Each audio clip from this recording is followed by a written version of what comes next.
വിയറ്റ്നാമിൽ താമസിക്കുന്ന എൻ്റെ ദിവസം ഇങ്ങനെയാണ് തുടങ്ങുന്നത്. രാവിലെ തന്നെ ഇറങ്ങും. ഇവിടെ വർക്ക് തുടങ്ങുന്നത് രാവിലെ 7 മണിക്കാണ്.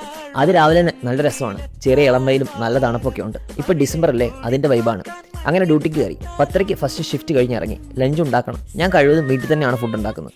വിയറ്റ്നാമീസ് ഫുഡ് കഴിക്കുമെന്ന് പറഞ്ഞാലും നമുക്ക് നമ്മുടെ നാടൻ ഫുഡല്ലേ വലുത്. അങ്ങനെ മാർക്കറ്റിലെത്തി നല്ല കൊഞ്ച് കിട്ടും, ക്ലീനാക്കി വെച്ചത്. നമ്മുടെ നാട്ടിൽ കിട്ടുമെന്ന് എനിക്കറിയത്തില്ല. ക്ലീനാക്കിയിട്ട് ഇവിടെ ക്ലീനാക്കി കിട്ടും. കാരണം ഇത് ഈസി അല്ലല്ലോ ക്ലീനാക്കാൻ, നല്ല സമയം എടുക്കും. 100 ഗ്രാം കൊഞ്ചിന് 22,000 BND ആണ്. അതായത് നമ്മുടെ നാട്ടിൽ 68 രൂപ. ഞാൻ 200 ഗ്രാം വാങ്ങി. പിന്നെ മാർക്കറ്റിൽ കൂടെ കുറേ നേരം അങ്ങോട്ടും ഇങ്ങോട്ടൊക്കെ നടക്കും. കുറേ മീനൊക്കെ ഉണ്ട്. ഇനി എനിക്ക് കുറച്ച് വേറെ സാധനം വാങ്ങിക്കാനുണ്ട്.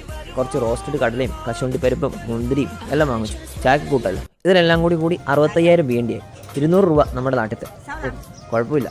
അങ്ങനെ ഇതെല്ലാം ഞാൻ വാങ്ങിച്ചു. വാങ്ങിയിട്ട് തിരിച്ചു പോകുമ്പോൾ ഈ കാറ് കണ്ടു, പോർഷയുടെ. എന്നാ രസമല്ലേ. എപ്പോഴെങ്കിലും പറ്റിയാൽ വാങ്ങിക്കണം. ദൈവം തരട്ടെ. അപ്പോൾ അടുത്ത വീഡിയോ കാണാം. ബൈ.